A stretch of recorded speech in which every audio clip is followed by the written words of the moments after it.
Pessoal, continuando a nossa série de estudo dos bugs do Bitcoin, hoje nós temos um bug absolutamente importante. Esse é a maior exploração que já foi feita na rede Bitcoin, é o chamado Inflation Bug, o bug da inflação de 2010. Uma pessoa conseguiu, atacando o Bitcoin, criar 184 bilhões de Bitcoins em uma transação. Vocês sabem, né, que o limite de Bitcoins programado no código é 21 milhões, não poderiam haver nunca mais do que 21 milhões. Além, lógico que não deveria haver uma maneira da pessoa criar Bitcoins do nada, né? Um atacante conseguiu não apenas criar Bitcoins do nada, como conseguiu criar 184 bilhões de Bitcoins com uma única transação. Vamos entender o que aconteceu aqui. Realmente é uma coisa assustadora, tá?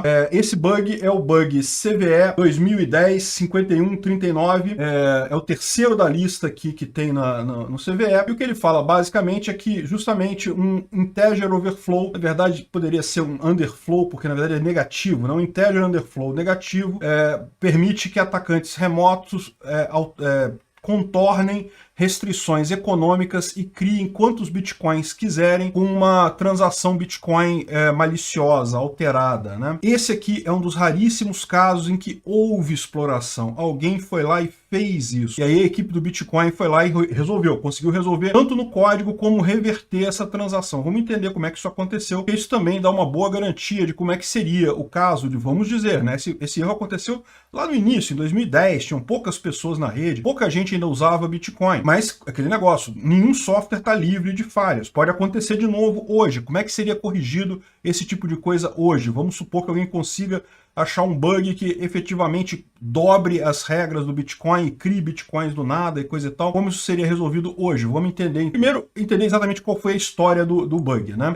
O que aconteceu no dia 10 de agosto, 15 de agosto de 2010, às 6 horas da tarde, né? Foi quando aconteceu, quando eles detectaram esse problema. Aconteceu nesse dia 15 de agosto, um pouco mais cedo, o bug, o ataque em si. Um atacante mandou uma transação. Em que acontece? Uma transação Bitcoin, ela pode ter uma taxa de transação. Vamos entender o que é a taxa de transação. Cada bloco minerado, vocês lembram, para minerar um bloco no Bitcoin, o minerador tem que resolver uma charada matemática bastante complexa, né? Calcular o hash, coisa e tal, num número com um determinado número de zeros na frente. Então é um problema matemático muito sério. O pessoal compra aquele monte de ASICs para conseguir resolver essa charada e assim minerar o bloco, né? Quando ele consegue minerar o bloco, ele ganha como recompensa um valor pré-definido de bitcoins. Isso está definido no código, né? Começou lá atrás, quando o Bitcoin foi lançado, em 50 bitcoins por bloco. Se o minerador conseguisse resolver um bloco, conseguisse resolver essa charada matemática, ele ganhava 50 bitcoins, então. Era uma boa grana,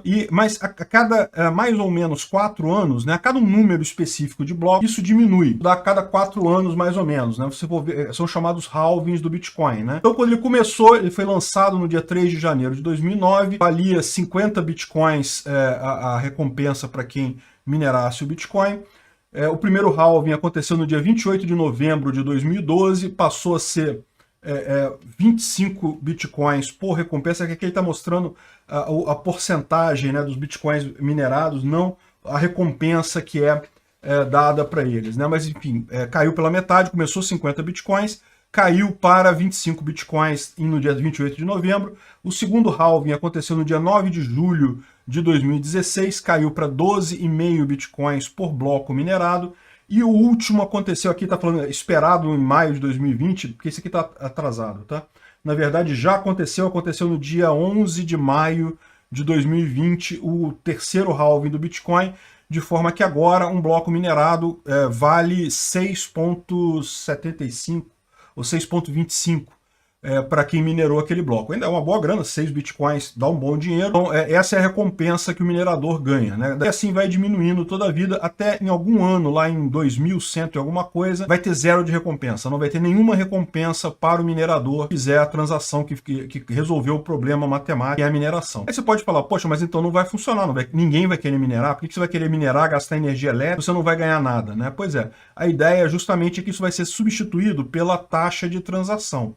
No início, como pouca gente usava o Bitcoin, a taxa de transação era sempre 0. Quando você mandava uma quantia, você não precisava botar nada de taxa de transação. Agora, à medida que vai caindo a recompensa para os mineradores e mais gente vai usando a plataforma, começa a ser necessária uma taxa de transação. Veja, essa taxa de transação, ela é voluntária, tá? Quando você vai mandar uma transação, vou mostrar um exemplo aqui. Esse aqui é o nodo que eu criei aqui, vocês lembram, né? Eu botei há poucos dias atrás.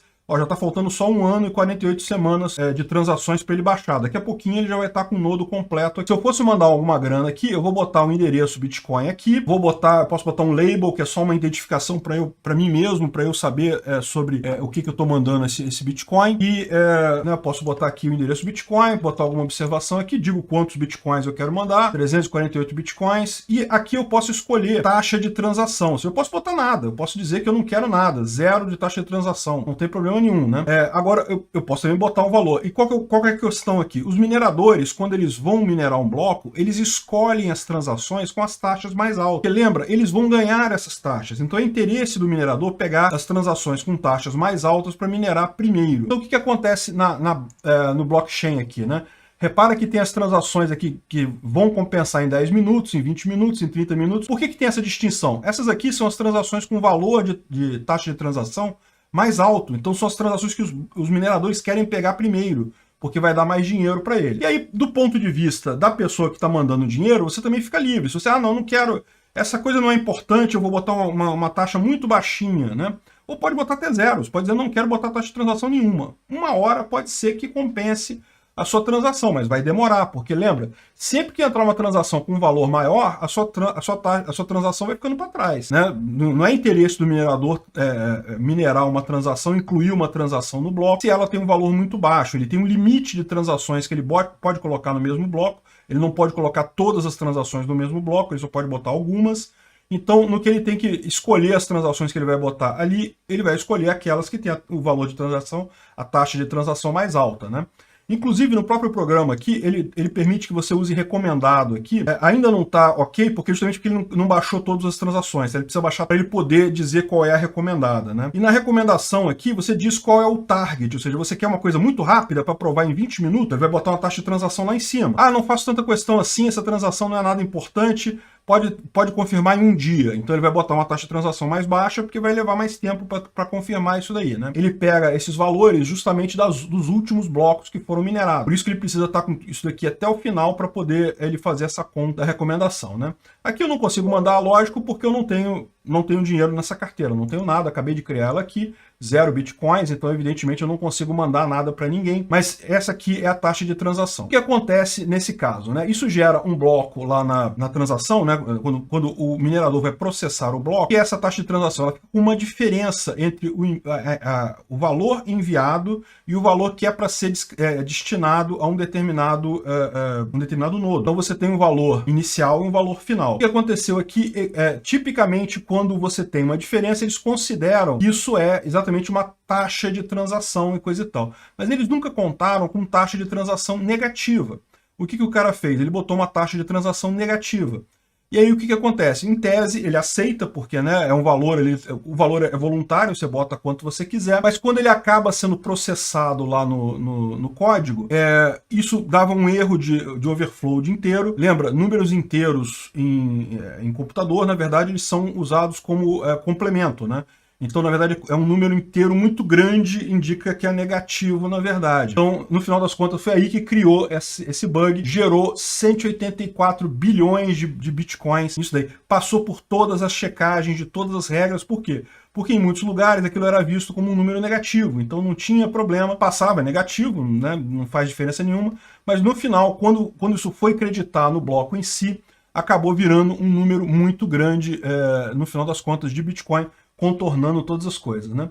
O mais estranho é você ver aqui, está disponível ainda, o bate-papo, o Garzik é justamente um dos desenvolvedores do Bitcoin, e ele falando aqui, olha só, isso aqui é a mensagem original, que ele falou na hora, olha só, tem alguma coisa estranha nesse bloco 74638, né? Se você ver agora o bloco 74638, não tem nada demais aqui, é um bloco com poucas transações, é típico dessa época, né? No início do Bitcoin, não tinha muita gente usando ainda, não tinha poucas transações e coisa e tal, mas por que tá assim, não tem esse bug dos 184 bilhões de Bitcoins? Justamente porque eles corrigiram o problema.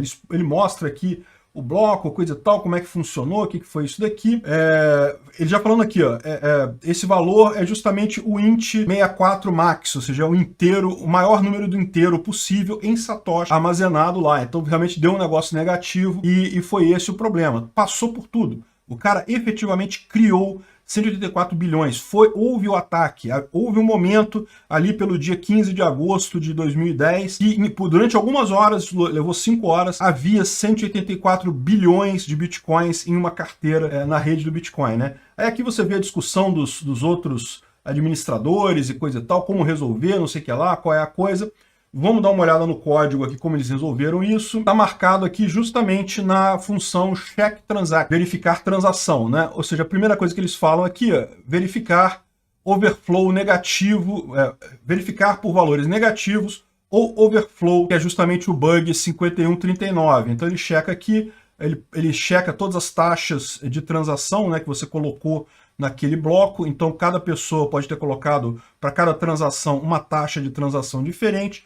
Ele checa cada uma delas e olha só, se for menor do que 0, né, ele vai lá e dá o erro vout negativo. Se for maior do que max money, ou seja, se for maior do que 21 milhões, ele também dá erro. Max money é 21 milhões. É 21 milhões. Repara que ele registra isso aqui na forma de satoshis, tá? O valor armazenado no código é em satoshis, na verdade. Ponto decimal ele coloca em algum momento depois. Então, esse valor aí dá mais do que 21 milhões, porque na verdade é 21 milhões de satoshis, que é o máximo total que vai ser criado no Bitcoin para sempre. Por óbvio, ninguém pode usar uma taxa maior do que 21 milhões. Na verdade, para que é um cheque absolutamente básico, porque ninguém imagina alguém fazendo uma taxa de transferência, uma taxa de transação de 21 milhões de Bitcoins, né? É realmente um absurdo completo isso daí. Ele checa também aqui o money range, eu imagino que ele faz uma validação um pouco mais razoável aí do total que está sendo gasto na transação, para também não chegar em 21 milhões, em tese nunca vai ter mais do que 21 milhões. Então ele está fazendo aqui justamente essas verificações para evitar esse problema que houve lá em 2010. Então, beleza, deram essa correção rapidamente, publicaram uma versão 3.11 do Bitcoin, o erro afetava até a versão 3.10, a versão 3.11 saiu com essa correção, mas daí você tem um problema, porque agora na blockchain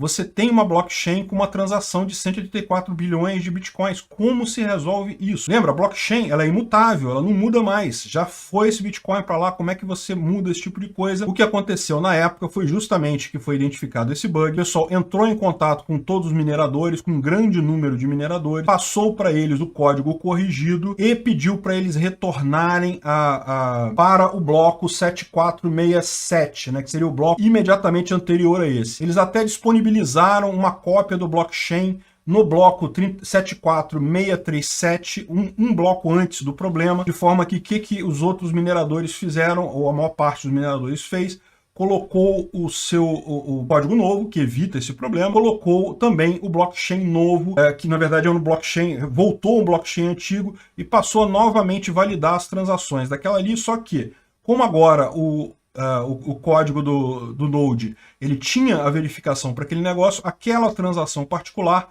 nunca foi considerada, ela foi descartada de cara, nunca mais foi considerada, e aí continuou-se a minerar só com esses blocos, a partir deste blockchain corrigido, né, já sem o problema. Mas você fala, eles conseguiram fazer isso com todos os nodos? Não, eles não conseguiram fazer com todos os nodos. Ainda teve nodo que estava com problema depois disso, mas qual que é a grande vantagem disso daí? Com o tempo, a cadeia gerada pelos nodos limpos, né, pelos nodos que estavam fazendo a verificação correta, ficou maior do que a cadeia gerada pelo nodo que tinha problema, o nodo que ainda aceitava aquela transação inválida lá atrás, né? E é por isso que você tem que entender que a confirmação do Bitcoin leva algum tempo. Uma confirmação só é pouco. O recomendado deles são 6 confirmações, ou seja, 6 blocos, para você ter certeza que você está na blockchain mais alta, na blockchain mais extensa, e assim você garante que não tem esse problema, né? Isso naquela época foi relativamente fácil de fazer, porque eram poucos mineradores, eles entraram em contato com todo mundo, pediram para reverter e coisa e tal, foi relativamente simples de fazer. Se isso acontecer, se acontecer um bug desse tipo, se ele for explorado, porque acontecer um bug similar a esse, eu vou mostrar para vocês mais adiante, que teve um bug que eles identificaram similar a esse, só que ele não foi explorado. Então, mas se for explorado, se vai gerar uma transação assim na blockchain, você teria que voltar atrás na blockchain, e a forma de você fazer isso é essa. você atualiza os nodos, pelo menos 51% dos nodos, atualiza nesses lugares a blockchain correta e passa a considerar só blocos feitos, só blocos minerados dentro da correção já feita, né? Com o tempo, os blocos limpos, vamos dizer assim, os blocos corretos, tendem a ultrapassar o bloco, a blockchain que está com erro, e aí você não consegue mais fazer esse tipo de coisa. Enfim, é uma história que foi realmente complicada, foi o maior estresse que teve no Bitcoin até aqui. Isso acontecer novamente agora, como eu falei, vai ser muito mais complicado, vai levar muito mais tempo o Bitcoin se recuperar, porque teria que substituir uma quantidade enorme de nodos e mineradores se a exploração acontecer, para restaurar a blockchain ao valor razoável. Então repara que mesmo a blockchain sendo algo puramente de escrita apenas, que você não pode alterar, existem formas de corrigir problemas. E por que isso funciona? Por que essas coisas funcionam? Porque todas as pessoas envolvidas com Bitcoin querem que o Bitcoin funcione. Ninguém quer quebrar as regras. Você quer quebrar as regras do Bitcoin, gerar esse valor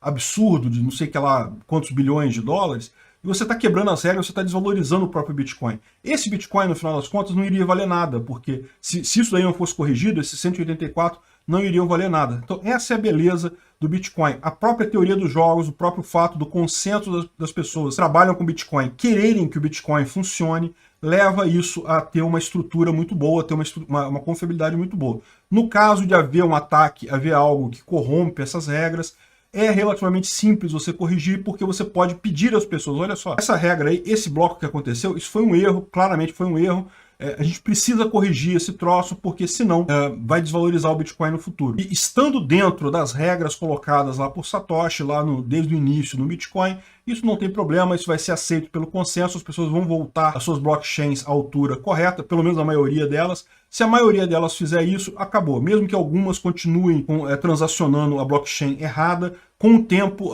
se tem mais da metade desse lado de cá, mais da metade jogando positivo, jogando certo, rapidamente essa blockchain do lado de cá vai crescer mais do que a outra, e a outra vai ser naturalmente descartada pelo algoritmo, né? Então isso daí foi o pior bug do Bitcoin em toda a história até aqui. Foi um bug que foi explorado, chegou a gerar Bitcoins inválidos. Felizmente foi bem no iniciozinho, então foi fácil de corrigir. Não é que não seria, que seria impossível de corrigir hoje. Hoje em dia corrigiria-se da mesma forma, como eu expliquei, mas seria bem mais complicado, porque hoje a quantidade de gente usando Bitcoin ainda é muito grande. Esse é o grande bug da inflação de 2010, muito a aprender com ele, né? E, de novo, uma coisa que a gente tira disso daqui para nós programadores, que é uma coisa muito importante. O problema do desenvolvedor com relação à segurança é a mentalidade. O desenvolvedor, ele tipicamente enxerga o código dele pelo lado do código funcionando. Como as coisas seriam com o código funcionando, com tudo funcionando, sem nenhum problema. Ele raramente lembra de olhar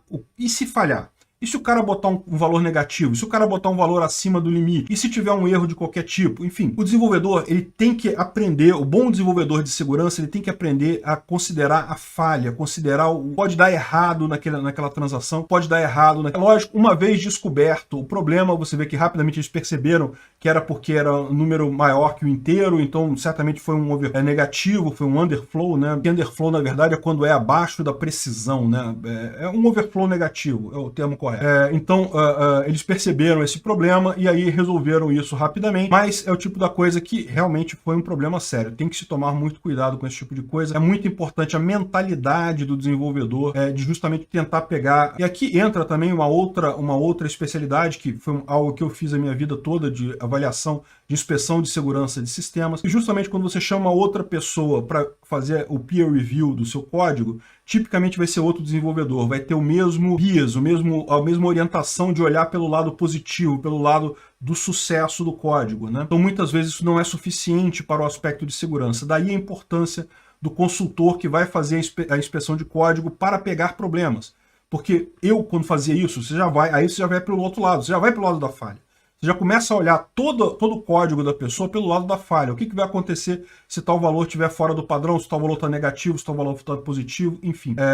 Você acaba vendo a coisa por uma perspectiva diferente, que é justamente a perspectiva da falha. E dá para tirar uma outra lição disso aqui, que é justamente a importância do que eu chamo lá no curso de funções intrinsecamente seguras. Toda a função intrinsecamente segura é um conceito interessante de você fazer, consiste em toda função, a primeira coisa que você faz na função é, antes de mais nada, fazer a verificação dos parâmetros, de todos os dados que estão sendo recebidos por aquela função, se eles estão dentro do esperado, que é basicamente o que ele acaba fazendo aqui. Ó. Repara que ele começa o check transaction, ele verifica isso daqui. É que essa função, na verdade, ela é uma função de check já, né? Mas, tipicamente, quando você vai fazer uma função qualquer, antes de qualquer coisa, você checa todos os parâmetros dela estão dentro do esperado e só começa a fazer qualquer coisa, qualquer processamento de fato, se tiver tudo dentro do esperado. Qualquer erro você descarta, retorna um erro, dá uma exception, faz alguma coisa, mas não segue o processamento. Também, na função intrinsecamente segura, é muito importante checar erros e exceções. A sua função ela tem que ser uma função que não importa com que dados ela seja chamada, ela nunca vai voar, ela nunca vai fazer algo inesperado. Ela vai sempre retornar erro ou sucesso, mas nunca um erro catastrófico, nunca fazer algo. Então isso daí, grande lição, grande bug, maior bug do Bitcoin.